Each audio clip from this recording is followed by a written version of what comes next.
السلام علیکم ورحمۃ اللہ وبرکاتہ۔ ناظرین،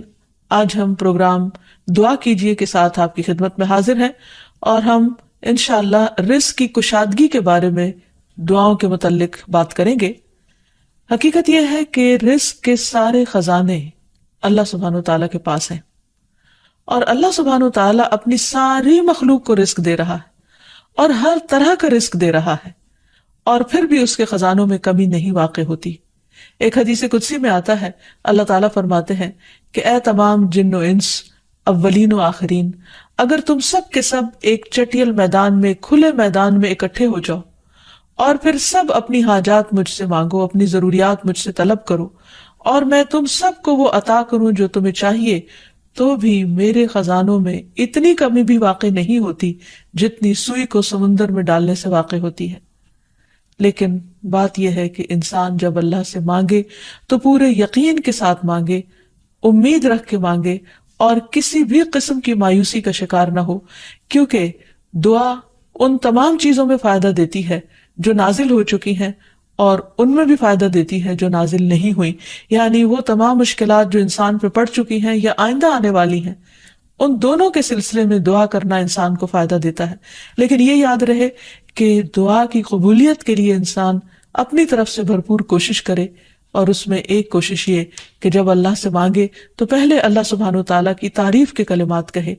تسبیحات پڑھے، اور پھر اس کے ساتھ ساتھ درود شریف پڑھے۔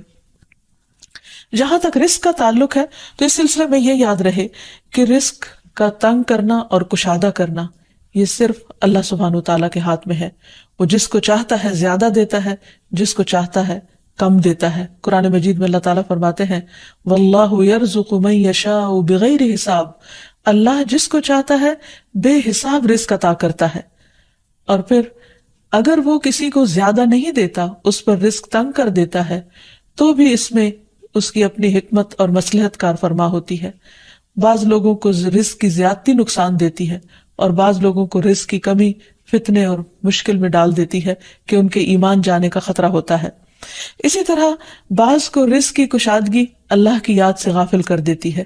یعنی انسان مختلف مزاج کے ہوتے ہیں، تو اللہ تعالیٰ جو کہ بندوں پر مہربان ہے، وہ جانتا ہے کہ کس بندے کے ساتھ اسے کیسا معاملہ کرنا ہے، کسے زیادہ دینا ہے اور کسے کم دینا ہے۔ اس لیے ہمارے معاملے میں اللہ تعالیٰ کا جو بھی فیصلہ ہو اسے بخوشی قبول کر لینا چاہیے، اور اس کے ساتھ ساتھ اس سے اچھی امید رکھنی چاہیے۔ رزق کے سلسلے میں یہ بات بھی یاد رہے کہ اگر کبھی رزق میں تنگی ہو رہی ہو تو ہو سکتا ہے کہ اس تنگی پر صبر کرنے کی وجہ سے انسان کے اتنے درجات بلند ہو جائیں کہ بہت بڑی بڑی نیکیاں بھی اس کے مقابلے میں ہیچ ہوں۔ پھر اسی طرح بعض اوقات انسان کے لیے ناشکری رزق کی تنگی کا ذریعہ بن جاتی ہے، تو اس سے بھی انسان کو پرہیز کرنا چاہیے۔ خواہ انسان کے پاس تھوڑا ہی ہو تو بھی اس پر اللہ تعالیٰ کا شکر ادا کرنا چاہیے، کیونکہ اللہ تعالیٰ کا وعدہ ہے لَإِن شَكَرْتُمْ لَأَزِيدَنَّكُمْ، اگر تم شکر ادا کرو گے تو میں تمہیں اور زیادہ عطا کروں گا، کیونکہ ہر انسان جس کے پاس جتنا بھی ہے وہ عموماً کمی کا رونا روتا رہتا ہے۔ اسی لیے ہمیں یہ سکھایا گیا ہے کہ رزق کے معاملے میں ہم یعنی دنیاوی معاملات میں اپنے سے نیچے والوں کو دیکھیں کہ ان کے پاس کیا ہے، تو انسان کے پاس جو کچھ بھی ہو انسان اس پر راضی ہو سکتا ہے، مطمئن ہو سکتا ہے، خوش ہو سکتا ہے، اور اللہ تعالیٰ کا شکر گزار ہو سکتا ہے۔ اور یہ ہمیشہ یاد رکھے کہ اصل میں الرزاق تو اللہ تعالیٰ ہی ہے۔ اس لیے جب بھی رزق کے معاملے میں کسی بھی قسم کی کوئی مشکل ہو، اونچ نیچ ہو، تو فوراً اللہ تعالیٰ کی طرف انسان رجوع کرے اور اللہ تعالیٰ سے خوب خوب دعائیں کرے، کیونکہ وہ دعاؤں کا سننے والا ہے، قریب مجیب ہے، بہت قریب ہے، اور ہر بات کا جواب دیتا ہے۔ ایسا نہیں کہ وہ انسان کی دعا کو نظر انداز کر دیتا ہے، اور یہ تو اس کا خود حکم ہے، وَقَالَ رَبُّكُمُ ادْعُونِي أَسْتَجِبْ لَكُمْ، تمہارا رب کہتا ہے کہ تم مجھ سے مانگو تو میں تمہاری دعا قبول کروں گا۔ تو ہمیشہ ہمیں یہ یاد رکھنا چاہیے کہ رزق کی کنجیاں اللہ تعالیٰ کے پاس ہیں۔ فرمایا لَهُ مَقَالِيدُ السَّمَاوَاتِ وَالْأَرْضِ يَبْسُطُ الرِّزْقَ لِمَن يَشَاءُ وَيَقْدِرُ إِنَّهُ بِكُلِّ شَيْءٍ عَلِيمٌ، آسمانوں اور زمین کی چابیاں اسی کے پاس ہیں، وہ جس کے لیے چاہتا ہے رزق کشادہ کر دیتا ہے، اور جس کو چاہتا ہے تنگ کر دیتا ہے، بلا شبہ وہ سب کچھ جاننے والا ہے۔ اور پھر تمام مخلوقات کے رزق کی ذمہ داری اسی پر ہے. فرمایا وما من دابۃ الا علی اللہ رزقها، اور کوئی جاندار ایسا نہیں کہ جس کے رزق کا ذمہ اللہ کے اوپر نہ ہو. کوئی ایک چھوٹی سے چھوٹی چونٹی اور اس سے بھی چھوٹی مخلوق، ان سب کو وہی کھلاتا اور پلاتا ہے، وہی زندگی دیتا ہے اور زندگی کے اسباب مہیا کرتا ہے. لیکن اکثر لوگ اللہ تعالیٰ کے اس اختیار سے لا علم ہیں. اسی لیے اللہ تعالیٰ فرماتے ہیں قل ان ربی یبسط الرزق لمن یشاء ویقدر ولکن اکثر الناس لا یعلمون. کہہ دیجئے بے شک میرا رب رزق فراخ کرتا ہے جس کے لیے چاہتا ہے اور تنگ کر دیتا ہے، لیکن اکثر لوگ علم نہیں رکھتے. یعنی بہت سے لوگ اس حقیقت کو بھول جاتے ہیں، اور جب ان کے پاس زیادہ آتا ہے تو وہ سمجھتے ہیں کہ یہ ان کی محنت کا نتیجہ ہے، یہ ان کی کوششیں اور ان کے سمجھداری ہے جس کی وجہ سے ان کو زیادہ ملا ہے. اور اگر کسی کے پاس کم ہوتا ہے تو عموماً لوگ سمجھتے ہیں کہ یہ اس کی اپنی حماقت اور بے وقوفی کی وجہ سے یا ناسمجھی کی وجہ سے اس کو نہیں مل رہا. حالانکہ بعض اوقات اللہ سبحانہ وتعالی انتہائی ناسمجھ لوگوں کو بھی بہت کچھ عطا کر دیتا ہے، اور بعض اوقات بہت زیادہ پڑھے لکھے سمجھدار عقل مند لوگ اپنے 2 وقت کے کھانے کے لیے بھی پریشان ہوتے ہیں. حقیقت یہ ہے کہ اللہ سبحانہ وتعالی جسے چاہے خوب نوازے، اور دینے سے اس کے خزانوں میں کوئی کمی واقع نہیں ہوتی، اور یہ اس کی اپنی مشیت اور اس کی اپنی چاہت ہے. وہ چاہے تو اپنے نافرمانوں کو بہت کچھ دے دے. ہم دیکھتے ہیں کہ دنیا میں بہت سے لوگ اس کی ذات کا بھی انکار کرتے ہیں، اس کے آگے سجدہ بھی نہیں کرتے، اس کی راہ میں کچھ صدقہ خیرات بھی نہیں کرتے، لیکن اس کے باوجود ان پر رزق برستا ہی چلا جاتا ہے، کیونکہ اللہ سبحانہ وتعالیٰ ان کو ڈھیل دیتا ہے. پھر اسی طرح اللہ تعالیٰ نے ہر ایک کا چونکہ رزق مقرر کر رکھا ہے، تو جن کے حصے میں زیادہ دیا یا زیادہ رکھا ہے، وہ ایسا نہیں کہ ضروری طور پر ان کی کسی نیکی کی وجہ سے ہی ہو، وہ اللہ تعالیٰ کی تقسیم کی بنا پر ہے. اللہ تعالیٰ کا اپنا فیصلہ ہے جو اس کے حکمت پر مبنی ہے، جسے انسان نہیں جانتے، کیونکہ اللہ تعالیٰ نے ہر انسان کا رزق مقرر کر رکھا ہے، اور جو انسان کے مقدر میں ہوتا ہے وہ اس کو مل کر رہتا ہے. اسی لیے جابر بن عبداللہ کہتے ہیں کہ اللہ کے رسول صلی اللہ علیہ وسلم نے فرمایا اگر ابن آدم اپنے رزق سے اسی طرح بھاگے جس طرح موت سے بھاگتا ہے تو بھی رزق اسے اسی طرح پالے گا جس طرح اسے موت پا لیتی ہے، یعنی اس کا رزق اس تک پہنچ کر رہے گا. اس سلسلے میں ایک بہت اہم بات یاد رکھنے کی ہے کہ انسان رزق کے معاملے میں ہمیشہ اللہ تعالیٰ کی طرف رجوع کرے، اور کسی بھی پریشانی کی صورت میں غیر اللہ کی طرف رجوع نہ کرے. یعنی اپنے دکھ، تکلیف، پریشانی، اس کا داستان، اس کی بپتا صرف اللہ تعالیٰ کو سنائے، اسی سے دعائیں مانگے، اور یہ مت سمجھے کہ اللہ تعالیٰ نہیں سنتا تو وہ کسی اور کے در پر جا کر اپنی مشکل بیان کر کے اسے مشکل کشا سمجھتے ہوئے اس سے اپنی حاجات پوری کروا سکتا ہے. قرآن مجید میں اللہ تعالیٰ فرماتے ہیں وَاللَّهُ جَعَلَ لَكُم مِّنْ أَنفُسِكُمْ أَزْوَاجًا وَجَعَلَ لَكُم مِّنْ أَزْوَاجِكُمْ بَنِينَ وَحَفَدًا وَرَزَقَكُم مِّنَ الطَّيِّبَاتِ أَفَبِالْبَاطِلِ يُؤْمِنُونَ وَبِنِعْمَةِ اللَّهِ هُمْ يَكْفُرُونَ وَيَعْبُدُونَ مِن دُونِ اللَّهِ مَا لَا يَمْلِكُ لَهُمْ رِزْقًا مِّنَ السَّمَاوَاتِ وَالْأَرْضِ شَيْئًا وَلَا يَسْتَطِيعُونَ. اور اللہ نے تمہارے لیے خود تم ہی سے بیویاں بنائیں، اور تمہارے لیے تمہاری بیویوں سے بیٹے اور پوتے بنائے، اور تمہیں پاکیزہ چیزوں سے رزق دیا، تو کیا وہ باطل کو مانتے ہیں اور اللہ کی نعمت کا انکار کرتے ہیں؟ اور وہ اللہ کے سوا ان کی عبادت کرتے ہیں جو نہ انہیں آسمانوں اور زمین سے کچھ بھی رزق دینے کے مالک ہیں اور نہ وہ طاقت رکھتے ہیں. تو اس آیت سے واضح طور پر پتہ چلتا ہے کہ اللہ کے رزق کے خزانے صرف ان کا مالک اللہ ہی ہے، اس کے علاوہ کوئی نہیں. اگر اللہ تعالیٰ کسی کو رزق نہ دے تو کوئی اور کچھ بھی نہیں دے سکتا، کیونکہ اللہ تعالیٰ نے ملکیت کے یہ سارے اختیارات اپنے پاس رکھے ہوئے ہیں، کسی اور کو نہیں دیے. جیسا کہ ایک اور آیت میں آتا ہے کہ انسان کو اللہ ہی کے ہاں رزق تلاش کرنا چاہیے. فرمایا انما تعبدون من دون اللہ اوثانا وتخلقون افکا ان الذین تعبدون من دون اللہ لا یملکون لکم رزقا فابتغوا عند اللہ الرزق واعبدوہ واشکروا لہ الیہ ترجعون. تم اللہ کے سوا چند بتوں ہی کی تو عبادت کرتے ہو اور تم سراسر جھوٹ گھڑتے ہو. بلا شبہ اللہ کے سوا جن کی تم عبادت کرتے ہو تمہارے لیے کسی رزق کے مالک نہیں، سو تم اللہ کے ہاں ہی رزق تلاش کرو اور اسی کی عبادت کرو اور اس کا شکر کرو، اسی کی طرف تم لوٹائے جاؤ گے. یعنی اسی نے تمہیں پیدا کیا، وہی تمہیں رزق دیتا ہے، اسی کی طرف تمہاری واپسی ہے. اس لیے تم نہ اللہ کے سوا کسی اور کی عبادت کرو اور نہ ہی اس کے آگے ہاتھ پھیلاؤ اور نہ اس سے توقع رکھو کہ وہ تمہیں کچھ دے گا، بلکہ اس کے مقابلے میں پورے یقین کے ساتھ اللہ تعالیٰ سے ہی مانگتے رہو. کیونکہ نبی صلی اللہ علیہ وسلم نے فرمایا کوئی شخص اس طرح دعا نہ کرے کہ اے اللہ اگر تو چاہے تو مجھے روزی دے، بلکہ پختگی کے ساتھ سوال کرے، پورے عزم کے ساتھ سوال کرے، کیونکہ اللہ جو چاہتا ہے کرتا ہے اور اس پر کوئی جبر کرنے والا نہیں ہے. اور جب بندہ اللہ سے رزق مانگتا ہے تو اللہ تعالیٰ اس کو عطا کرتا ہے. نبی صلی اللہ علیہ وسلم نے فرمایا جب تم اللہم ارزقنی کہو گے تو اللہ تعالیٰ فرمائے گا میں نے رزق دینے کا فیصلہ کر لیا. یعنی جب تم کہو گے کہ اللہ مجھے رزق دے تو اللہ تعالیٰ تمہیں جواب دے گا کہ ہاں میں تمہیں رزق دوں گا.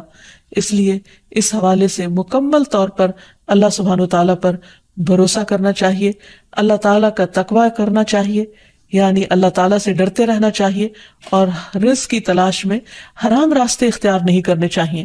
کیونکہ اللہ سبحانہ وتعالیٰ کا وعدہ ہے وَمَن يَتَّقِ اللَّهَ يَجْعَل لَّهُ مَخْرَجًا وَيَرْزُقْهُ مِنْ حَيْثُ لَا يَحْتَسِبُ. جو اللہ کا تقوی اختیار کرے گا اللہ تعالیٰ اس کے لیے مشکل سے نکلنے کی کوئی راہ ضرور بنا دے گا اور اس کو وہاں سے رزق عطا کرے گا جہاں سے وہ سوچتا بھی نہیں ہوگا، یعنی اس کا وہم و گمان بھی نہیں ہوگا، اس کا خیال بھی نہیں ہوگا. اللہ تعالیٰ غیب سے ایسے اسباب پیدا کر دے گا جن کے بارے میں انسان نے کبھی سوچا نہ ہوگا. لیکن شرط یہ ہے کہ جب انسان کے اوپر آزمائش کا وقت ہو تو اس وقت وہ اللہ تعالیٰ سے حلال ہی کو طلب کرتا رہے اور پریشان ہو کر حرام راستے اختیار نہ کرے. اللہ تعالیٰ کا وعدہ ہے کہ اگر کوئی اللہ سے ڈرتا ہے، اللہ کی اطاعت کرتا ہے، اللہ کی نافرمانی سے بچتا ہے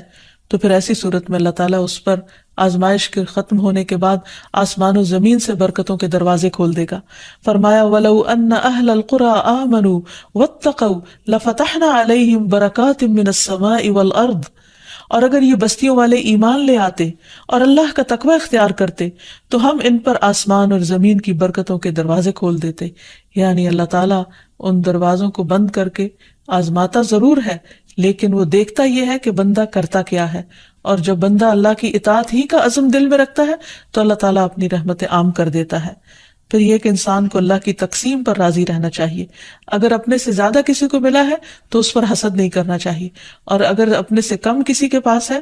تو اس کے اوپر اس کو حقیر نہیں سمجھنا چاہیے، بلکہ انسان کی قدر کرنی چاہیے اور ہمیشہ یہ سوچنا چاہیے کہ اس کو مجھ سے زیادہ دینے والے کو بھی دینے والا رب ہے، مجھے بھی میرے رب نے ہی دیا ہے، اور جس کے پاس کم ہے اس کا بھی مالک وہی ہے. اور یہ بھی انسان یاد رکھے کہ انسان جب حرام سے بچتا ہے، غلط راستوں سے بچتا ہے، اللہ تعالیٰ کی فرما برداری کرتا رہتا ہے، اس کا شکر ادا کرتا رہتا ہے، تو اللہ تعالیٰ اس کو حلال طریقوں سے بھی رزق عطا کرتا ہے. حدیث میں آتا ہے کہ رزق کی تلاش میں میانہ روی اختیار کرو، یعنی بہت ڈیسپریٹ نہ ہو جاؤ، اللہ تعالیٰ ضرور دروازہ کھولے گا. کہیں ایسا نہ ہو کہ رزق کا مؤخر ہونا یعنی ڈیلے ہونا تمہیں اس بات پر اکسا دے کہ تم اللہ تعالیٰ کی نافرمانیاں کرنے لگو، یعنی نافرمانی کے ذریعے اس کا رزق تلاش کرو. یاد رکھو جو کچھ اللہ تعالیٰ کے پاس ہے وہ اس کی اطاعت سے ہی حاصل کیا جا سکتا ہے. اور اس سلسلے میں خصوصی طور پر استغفار بہت کارآمد ہے کہ انسان اپنے گناہوں کی معافی مانگتے ہوئے اللہ تعالیٰ سے رزق کے لیے دعا کرے. پھر اسی طرح رشتہ داروں کے ساتھ اچھا سلوک کرے، کیونکہ نبی صلی اللہ علیہ وسلم نے خاص طور پر یہ بات فرمائی ہے کہ جو شخص یہ چاہتا ہے کہ اس کی عمر دراز ہو اور اس کے رزق میں وسعت ہو تو اسے چاہیے کہ وہ صلہ رحمی کرے، یعنی اپنے رشتہ داروں کے ساتھ اچھا سلوک کرے. یعنی جس نیکی کا اجر انسان کو دنیا میں بہت جلد مل جاتا ہے ان میں سے بہت اہم نیکی صلہ رحمی ہے، والدین کے ساتھ حسن سلوک ہے. ایک حدیث میں آتا ہے کہ کچھ گھرانوں کے لوگ جو فاسق و فاجر بھی ہوتے ہیں لیکن جب وہ صلہ رحمی کرتے ہیں تو اس کی بنا پر ان کے مال بڑھ جاتے ہیں، یعنی رشتہ داروں کے ساتھ اچھے سلوک کی وجہ سے ان کے مال میں اور اضافہ ہو جاتا ہے اور ان کے افراد کی کثرت ہو جاتی ہے. پھر انسان ہمیشہ یہ یاد رکھے کہ مال دینے سے بڑھتا ہے، صدقہ خیرات مال میں اضافے کا ذریعہ بنتا ہے. پھر اسی طرح خرید و فروخت میں سچ بولنا مال میں برکت پیدا کر دیتا ہے اور جھوٹ مال کی برکت کو اٹھا دیتا ہے. اور پھر خاص طور پر انسان رزق کے لیے دعائیں کرتا رہے، کیونکہ سارے خزانے تو اللہ کے پاس ہیں. وہ جب جس کو جتنا چاہے عطا کر سکتا ہے. اس کے لیے نبی صلی اللہ علیہ وسلم کی سکھائی ہوئی مسنون دعائیں بہت ہی بہترین ہیں. نبی صلی اللہ علیہ وسلم ہر روز صبح فجر کی نماز کے بعد یہ دعا پڑھتے تھے: اللہم انی اسألک علما نافعا ورزقا طیبا وعملا متقبلا. اے اللہ، میں تجھ سے علم نافع، طیب رزق یعنی پاکیزہ رزق اور مقبول عمل کا سوال کرتا ہوں. یعنی ایسے عمل کی توفیق دے جو تیرے ہاں قبول ہو جائے، تجھے پسند آ جائے. اور اس کے ساتھ ساتھ انسان کو حرام سے بچنے کی دعا کرنی چاہیے. اس سلسلے میں آپ صلی اللہ علیہ وسلم نے جو دعا سکھائی وہ ہے: اللہم اکفنی بحلالک عن حرامک واغننی بفضلک عمن سواک. اے اللہ، اپنے حلال کے ذریعے حرام سے میری کفایت فرما، یعنی مجھے اتنا حلال دے کہ مجھے حرام کی ضرورت ہی نہ رہے، اور اپنی مہربانی سے مجھے اپنے علاوہ ہر ایک سے بے نیاز کر دے. یعنی مجھے انسانوں کا محتاج نہ کر، کسی اور کا محتاج نہ کر، صرف اپنے خزانوں سے عطا فرما. پھر اسی طرح خاص طور پر بڑھاپے کی زندگی کے لیے وسعت رزق کی دعا کرنی چاہیے، کیونکہ جب انسان بوڑھا ہو جاتا ہے تو اس کے اعضاء کمزور ہو جاتے ہیں، وہ اپنے لیے خود کچھ کمائی نہیں کر سکتا، وہ دوسروں پر ڈیپینڈنٹ ہو جاتا ہے. تو اس وقت وسیع رزق کی دعا سکھائی گئی. فرمایا: اللہم اجعل اوسع رزقک علی عند کبر سنی وانقطاع عمری. اے اللہ، جب میں بوڑھا ہو جاؤں اور میری عمر ختم ہونے لگے تو میرے رزق کو وسیع کر دے. اور رزق کی دو بڑی قسمیں ہوتی ہیں: ایک وہ رزق جو ظاہری طور پر جسموں کی غذا بنتا ہے یا انسان کی مادی ضروریات پوری کرتا ہے، اور دوسرا روحانی رزق، اور وہ رزق جو انسان کے غم ہم کو دور کرتا ہے، یعنی لوگوں کی محبت اور توجہ، اور خاص طور پر بڑھاپے میں اولاد اور رشتہ داروں کا قریب ہونا، پاس ہونا، یہ انسان کی بنیادی ضرورتوں میں سے ہے. تو انسان جب خود کچھ کرنے کے قابل نہ رہے، ہاتھ پاؤں ہلانے کے قابل نہ رہے، تو عموماً وہ لوگوں پر ایک بوجھ بن جاتا ہے، اور یہ چیز انسان کے لیے بہت پریشانی کا باعث ہوتی ہے. انسان جب جوان ہوتا ہے، بہت کچھ کما رہا ہوتا ہے، تو سب اس کو لک فارورڈ کرتے ہیں، سب اس سے محبت کرتے ہیں، سب اس کے پیچھے جاتے ہیں، کیونکہ اس کی ذات سے لوگوں کو فائدہ پہنچتا ہے. لیکن بڑھاپے میں انسان اس طرح فائدہ نہیں پہنچا سکتا، تو پھر انسان کے لیے پریشانی ہوتی ہے، اور اسے تنہائی کا احساس بھی ہونے لگتا ہے، اور اس کے لیے انتہائی اذیت کے دن ہو جاتے ہیں. وہ اپنے حسین ماضی کو بھی یاد کرتا ہے، کامیاب زندگی کو بھی یاد کرتا ہے، اور اپنے مستقبل کو بھی دیکھتا ہے کہ موت قریب آ لگی ہے. تو ایسے میں یہ دعا بہت فائدہ مند ہے کہ اے اللہ، جب میں بوڑھا ہو جاؤں اور میری عمر ختم ہونے لگے تو میرے رزق کو وسیع کر دے. اور جب انسان کے پاس اپنی ضرورت کا ہوتا ہے بڑھاپے میں بھی، تو انسان یکسوئی کے ساتھ اللہ سبحانہ وتعالیٰ کی عبادت اور زیادہ کر سکتا ہے. اسی طرح اپنے لیے اور اپنی اولاد کے لیے وسیع رزق کی دعا کرنی چاہیے، جیسے ابراہیم علیہ السلام نے دعا کی تھی: ربنا انی اسکنت من ذریتی بواد غیر ذی زرع عند بیتک المحرم ربنا لیقیموا الصلاة فاجعل افئدة من الناس تہوی الیہم وارزقہم من الثمرات لعلہم یشکرون. اے ہمارے رب، بے شک میں نے اپنی کچھ اولاد کو اس وادی میں آباد کیا جو کسی کھیتی والی نہیں، تیری حرمت والے گھر کے پاس، اے ہمارے رب، تاکہ وہ نماز قائم کریں. سو کچھ لوگوں کے دل ایسے کر دے کہ ان کی طرف مائل رہیں، اور انہیں پھلوں سے رزق عطا کر تاکہ وہ شکر ادا کریں. جس میں ہم دیکھتے ہیں کہ ابراہیم علیہ السلام اپنے بچوں کے لیے روحانی رزق کی دعا بھی کر رہے ہیں، جذباتی محبت کی رزق کی دعا بھی کر رہے ہیں، اور پھر اس کے ساتھ ساتھ جسمانی رزق کی دعا بھی کر رہے ہیں جو ہر انسان کی ضرورت ہے، اور اس میں سے بھی بہترین رزق یعنی پھلوں کے رزق کی دعا کر رہے ہیں. کیونکہ انسان کو اللہ تعالیٰ کا صرف رزق ہی نہیں مانگنا چاہیے، بہترین رزق مانگنا چاہیے. یعنی ایک تو سمپل سی دعا ہے اللہم ارزقنی، اور پھر ورزقنا وانت خیر الرازقین، جو سورۃ المائدہ میں اللہ تعالیٰ نے دعا سکھائی ہے، اور ہمیں رزق دے اور تو سب رزق دینے والوں میں سے بہترین ہے. رزق کی تنگی میں خاص طور پر استغفار بہت فائدہ دیتی ہے. یعنی انسان کے گناہ انسان کے رزق کے راستے میں رکاوٹ بن جاتے ہیں.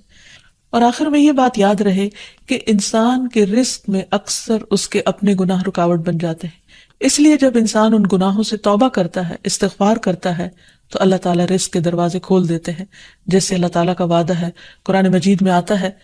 نوح علیہ السلام نے اپنی قوم سے کہا، فَقُلْتُ اسْتَغْفِرُوا رَبَّكُمْ إِنَّهُ كَانَ غَفَّارًا يُرْسِلِ السَّمَاءَ عَلَيْكُمْ مِدْرَارًا وَيُمْدِدْكُمْ بِأَمْوَالٍ وَبَنِينَ وَيَجْعَلْ لَكُمْ جَنَّاتٍ وَيَجْعَلْ لَكُمْ أَنْهَارًا۔ اور کہا کہ اپنے رب سے معافی مانگ لو، بلا شبہ وہ بڑا معاف کرنے والا ہے، وہ تم پر آسمان سے خوب بارشیں برسائے گا اور تمہاری مال اور اولاد سے مدد کرے گا، تمہارے لیے باغ پیدا کرے گا اور نہریں جاری کرے گا۔ تو اس سے یہ پتہ چلتا ہے کہ دنیا میں جتنی بھی راحتیں اور رزق کی قسمیں ہیں، ان سب کی کنجی استغفار ہے۔ تو اس لیے انسان کثرت سے اپنے گناہوں پر توبہ کرتا رہے۔ حضرت حسن بصری کی مجلس میں ایک شخص آیا اور کہنے لگا کہ اس کے ہاں اولاد نہیں، تو انہوں نے اس کو استغفار کا حکم دیا۔ دوسرے شخص نے کہا کہ ان کے ہاں قحط سالی ہے، بارشیں نہیں ہو رہی، تو انہوں نے ان کو استغفار پڑھنے کے لیے کہا۔ تیسرا شخص آیا اور کہنے لگا کہ اس کے رزق میں مشکل ہے، تو انہوں نے اس کو بھی یہی نسخہ بتایا۔ تو ان کی مجلس میں سے ایک شخص نے کہا کہ آپ نے ہر مشکل میں مبتلا شخص کو ایک ہی بات بتائی، ایک ہی وظیفہ بتایا، اور وہ بخشش کی دعائیں کرنے کا۔ تو کہا کہ کیا تم نے سورۃ نوح کی آیت نہیں پڑھی؟ حقیقت یہ ہے کہ اللہ کا کلام سچا ہے اور ہمیں اس پر ایمان لا کر پورے یقین کے ساتھ، وثوق کے ساتھ دعا مانگنی چاہیے کہ ہم انشاءاللہ استغفار کریں گے تو آسمان سے اور زمین سے رزق اگلنے لگے گا۔